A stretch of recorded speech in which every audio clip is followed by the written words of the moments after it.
kind of as we were talking about, I know you have 2 sons, but we were talking about your eldest, Will, that he's really going through this transition of out of high school and trying to decide what the next step is.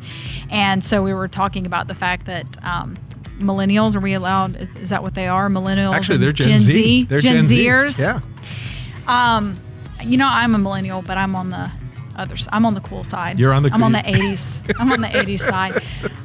So Gen Z, like we were discussing the fact that they have so many options that it really becomes analysis paralysis. And then they're like, well, I've got so many options. I don't know what to do, so I won't do anything. When, like you and I were saying, but you do have so many options. So pick one. And I think you said, like, if the wheels fall off, go get another car. Like, just make another decision. So what is your advice to the young leaders out there? Yeah, it's a great question, and it's funny. It's on the mind of Gen Z a lot right now because there are a lot of options, and they don't want to make the wrong decision. Yeah, and I respect that. And at the same time, in the grand scheme of life, I look back at how many times I have fallen down and failed, and as long as failure of the same thing doesn't become a repeated pattern, I mean, that's a different conversation to have if you're failing all the time for the same reasons. Very true. But if failure is part of the journey, and if you're able to pick up some nuggets of wisdom as a result of that failure, I'm all for it. I am absolutely all for it. And the advice I would give to Generation Z, or anybody for that matter, is you're at a point in your life where you can fail, and that's okay, as long as you're learning from it. The other piece that I push young folks on is the idea of building relationships, authentic relationships. Yep. And we've talked about this before, about this idea. I had a chance to speak to a group about a week and a half ago. This was a group of freshmen, sophomores, and juniors in high school. Fun, okay. All men. And we did an exercise with them. We did an exercise, actually, that I do with some of my clients around, okay, what does your relationship map look like? Who are your A relationships? Who are your B listers? Who are your C listers? And I gave them some parameters around each one, and I gave them all an index card and said, all right, draw three columns and start writing out your A list, your B list, and your C list. Yeah. So they were off to the races doing this exercise. And about 10 seconds into the exercise, I said, okay, stop for a minute. I should have clarified. I want these people to be over the age of 18. Because they were all writing their friends. They were all. That kind of hit me in the back of my mind. I was like, They went all. They pivoted in a way that naturally they would have. So they were all writing out their things. So I stopped them, and there was just this audible groan across the room. And I gotta. Because there was a bit of frustration in that moment of. Yeah. Well, okay, wait a minute. Who do I put on there? So my encouragement to people today is, you run across people in your normal course of life as a freshman, as a sophomore, junior, and a senior in high school, whether it's an athletic coach who can help connect you to a trainer, whether it's a guidance counselor that can help get you to your school of choice, or perhaps a trade opportunity or an employment opportunity. Your teachers have an interesting worldview of what their life experiences have been like. Your parents, your friends of your parents.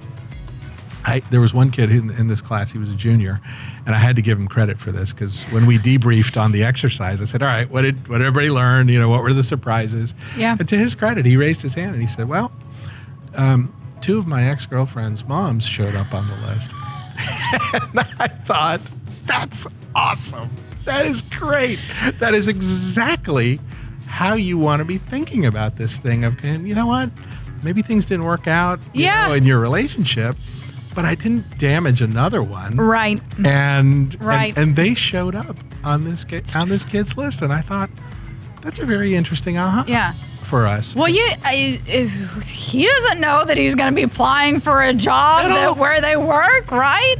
Yeah, it goes up and down the chain both ways. It does. And what that told me was, and I don't think we do a good enough job of this, is when adversity happens, you have a choice of whether you're able to protect a relationship or you're going to damage a relationship. Yeah. And in this kid's case, I mean, again, we don't know all the backstory and details on it, but assuming he didn't burn a bridge on that relationship, he just has 2 people now in his corner that he obviously made a good enough impression that they were able to stay on his list. So again, it's a small example. I know we say it in jest a little bit, but just this idea of it's never too early to establish who that network is going to be for you and who that, because what I do find sometimes with this generation is they sometimes might find that a little bit off-putting, or they find it like they're imposing on someone and they don't want to be beholden to that. And the reality is, this is what makes the world go round. No matter what career you choose, no matter what path you choose, our world rides on the tires of relationships. Yeah. That kind of reminded me of, building relationships and then feeding into just make a decision and do the best you can. Certainly. Are you okay if I quote Gary Vaynerchuk? I was on a podcast. As edgy as he is, he still has some pretty good nuggets. I was on a podcast a couple of weeks ago, and I asked for permission to quote Mike Tyson. So Mike's got some interesting things that he says too. Some of them are actually pretty good. You're like, really? He said that? I saw a post by Gary a couple of days ago that was essentially everything is fixable. Like pretty much anything is fixable. Certainly. There are things in life that can happen that you're like, can't go back. But I'd say 90% of the mistakes and, again, hitting a brick wall, turn around, go try the other route. It's fixable. It is funny. The closing comment that I made to this group of students was, be fiercely protective of your brand and how you show up. I mean, this is as much as I love social media, and I know we for our respective businesses, we use it quite a bit. Having a hawkish presence around your personal brand, because once it's out there, it's out there. Right. And right, wrong, or indifferent, people are going to make judgment calls on what they see about you. So just fiercely protect that. So true. In how you communicate and how you show up. Yeah. For my last question, Ash knew this was coming. My question I ask every guest, and I'm excited to hear your answer.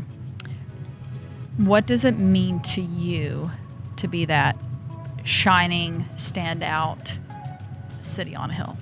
I love the imagery, and I was so excited coming here today because I thought this is such a cool name of a podcast. I was telling Beth and Will last night about the name of your podcast, and I thought I love the imagery of that, because what I think about is a city on a hill is just that, where when people need hope and they need confidence and they need to be inspired, they look to the city on the hill.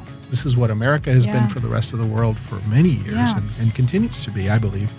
And as people in the marketplace, I view my role as at least trying to be that city on the hill where people can look at me and experience me and look at it and say, wow, there's just something different about that guy. There's just something that either inspires us about how he carries himself, or it gives us hope, or it gives us just a positive outlook on all the craziness that's happening in the world right now. City on the Hill cannot be broken, and City on the Hill just is unshaken, whether it's raining outside or whether it is sunny and 70 outside. So that's what I think about when I think about City on the Hill.